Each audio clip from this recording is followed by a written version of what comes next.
Alam niyo, nakakatuwa. Maraming nagpasalamat, maraming nag-message tungkol doon sa ginawa nating quick, delicious meal. 3 klase ng gulay na pwede ninyong igisa ng mabilisan. Actually, puro less than 10 minutes.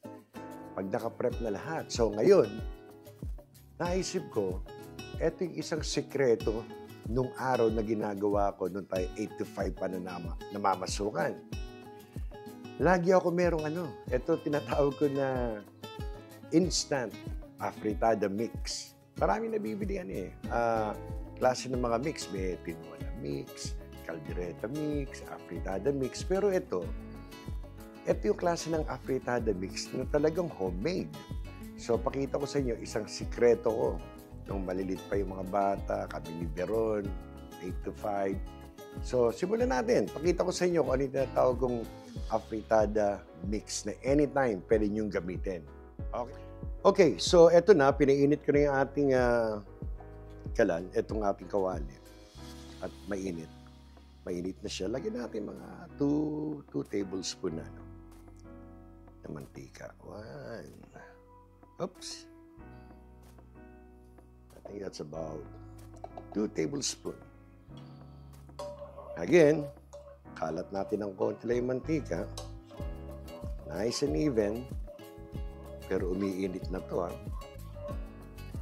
Makikita natin sa inyo kung ano yung tinatawag ko na instant afritada mix homemade. Yan tayong bawang. Medyo minutes natin yan. Ang ganda ng ating apoy, konting brown lang yan. Actually, siguro to in about 10 to 15 minutes. Lagyan natin ng onion. Alam mo, marami tayong gagawin. Nilahat ko na yung onion, Siguro yung onion ko, isang buo na medium size. Okay, lagyan natin yan dyan. Again, sabi ko nga, medyo mabilisan lang to.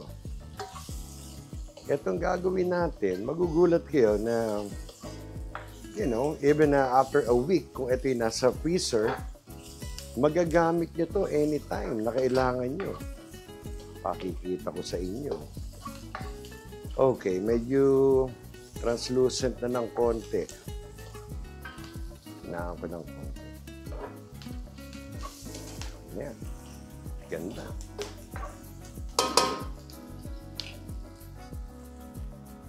Lagyan natin ng konting pepper. Lagyan ng hilig ko. Konting halo. Bango. Alam niyo nung araw, ang laking bagay sa akin ito, itong instant afritada mix. 2 tablespoons. Konting halo. Bango ng patis. 2 tablespoons ng patis. Madali namang magdagdag ng salt pag yung actual nyo nang gagamitin ito. But for now, yun ang ating Lagyan natin na ating bay leaves. Pwede kayong gumamit nito, pwedeng hindi, pero type ko yung lasa ng bay leaves sa aking afritada, caldereta, adobo. Gusto ko yan. So, konting halo ulit. Ito na. Ito ay 5 kamatis na ordinaryong size. Gusto ko ang aking afritada, bukod sa may tomato sauce, gusto ko maraming kamatis. Type ko yan. Iba pa rin yung tomato sauce, iba pa rin yung fresh na kamatis. Etong ating afritada mix na to, pwede nyo gamitin ito ng 2 hanggang 3 luto. Depende. Pakikita ko sa inyo. Yan, ang ganda,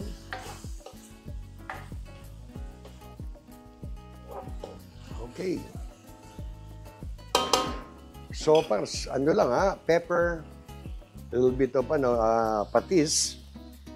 It's about 2 tablespoons. Then, ang isusunod natin dito ay, lagi ko sinasabi sa inyo, mahilig ako maglagay nito. Ang laki ng kaibahan sa lasa. Shake it a little bit. Then, siguro mga 1 tablespoon. Yan. Grabe yung aroma niya, in taste. Mahilig ako maglagay ng Lea Perrins. Ito na. Medyo liligisan natin ng konti.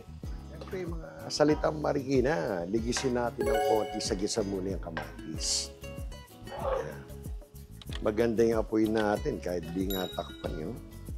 Lalakasan ko lang ng konti. Ang ganda.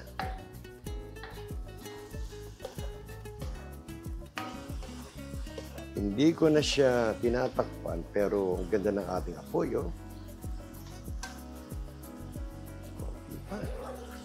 Malapit na to, Hindi ko na inurasan.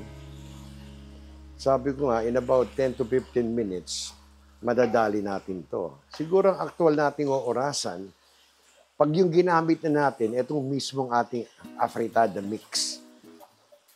Alam mo, madalas din akong gumamit itong araw ng mga nabibiling caldereta mix, afritada mix, ultimo tinola mix. Okay, masarap. Laking tulong. Pero nung natutunan ko to, dating sa akin, mas fresh. Kaya since then, lagi ako may ganito. Kaya gusto ko i-share sa inyo dahil naging malaking tulong sa amin ni Beron. Okay, ayan Ganyan, hindi ko na tinakpan. Pero makita nyo, yung ating tomato naliligis. So ngayon, susunod natin dito ang ating tomato sauce. Ito lagi ang gamit ko. Itong brand na to, gusto ko to. So ngayon, ito yung malaking lata. Gusto ko rin na ginigisa ang aking tomato sauce. Lagyan natin dyan, hinaan natin ng konti. Baka naman tayo masunog. Siguro below medium lang ang aking apoy. Ayan na. Ang ganda na itsura ng aking tomato sauce. Mag-iisa siya. Ang ating kamatis. Lahat siya. Magbe-blend dyan, Tumahimik siya. Tingnan natin yung ating apoy. Okay naman. Nabigla siya sa tomato sauce. Sabi niya, malamig siya. Okay. So, para ito. Sa stage na yan, medyo pakukuliin ko lang ng konti. Siguro a minute or 2 yung tomato sauce bago natin isunod yung iba. So, takpan natin. Let's wait about a minute or 2. Then, balikan natin. Okay?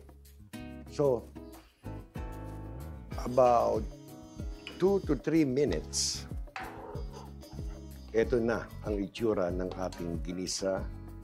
Nilagyan ng tomato sauce. Ginisa ko rin. Every now and then, pag may nakita kayong kamatis, medyo ligisin nyo ng konti. Hayaan natin yung kanyang sweetness, yung flavor ng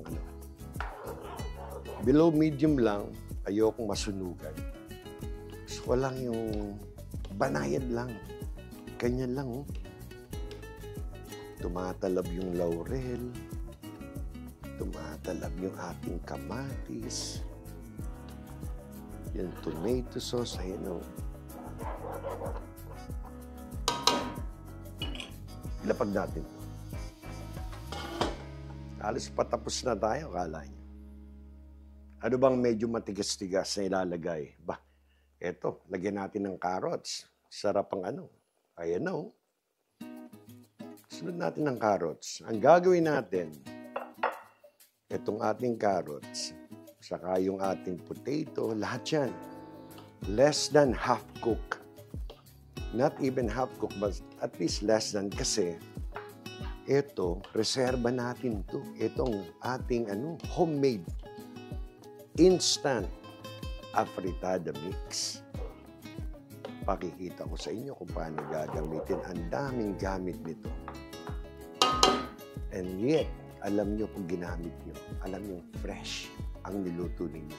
Para sa mga anak nyo, para sa pamilya nyo. Ito ngayon, medyo med-start na. Ito yung ating binabad na patatas. Wala pa tayong tubig na nilalagay. Medyo head start ang natin. According kay Veron, tinatimeran niya, parang nasa ano daw tayo, just a little more than or like 10 minutes simula nung naggisa. So, ito tayo ngayon. Medyo med-start yung ating carrots. Lalagyan natin itong ating Okay. Again, ang target natin dito is less than half cook or at least half cook man lang. But ayaw natin to na lutong-luto kasi timing yan. Pag ginamit na natin yan, sa araw na gusto natin, by the time pinainit mo uli yan, at saka ka naglagay ng kung anong klaseng aprita na gusto mo, doon pa lang siya naluluto. Yan, kagandahan pa lang yan, Lakasan natin ng konting apoy, maglalagay lang tayo ng konting tubig. Ito na, ang ating mahiwagang green tumbler. Ako, ganda naman, Kita nyo?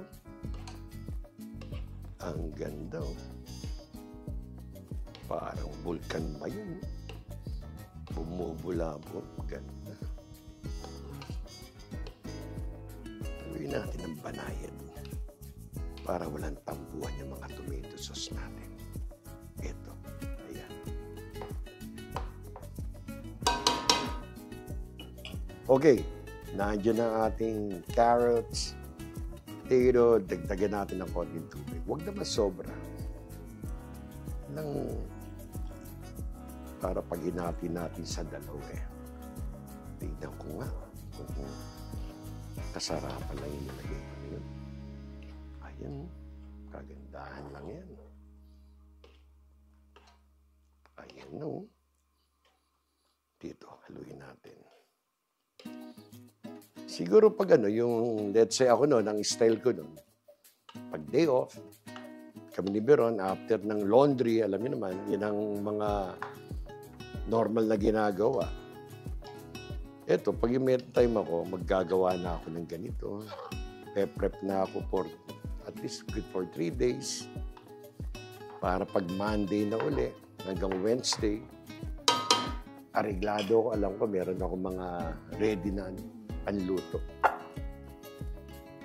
Okay. Malapit na tayong mapunta sa half cook. Ito, ang isang paborito kong nilalagay sa apritada. Lagi ako may raisins. Actually, ang gusto ko ang raisins, yung light color. Ayoko nung dark. Ito, dark din, pero hindi siya especially sa mga, what do you call this, macaroni salad. Hindi siya ganun nagmamantya. Ayan, pagdagang ko, hilig ako sa yan. Pineapple, pasa, siya ng mga hilig ko. Konti lang, konti pa. Ayan.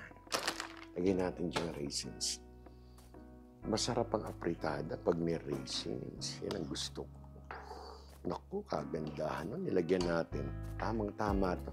2 luto. Pag yung hindi nyo pa magagamit, lagay nyo sa freezer. Pag bago kayo pumasok, itow nyo sa loob ng ref para pag uwi nyo, may instant kayo, apritada mix ready. Believe me, pakikinabangan nyo to.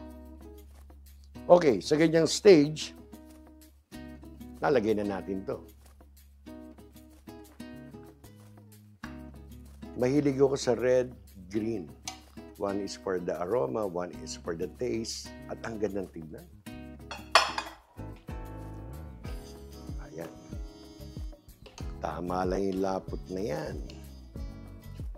Kasi, i-divide natin yan into 2. Tatakpang ko lang yan ng 2 minuto.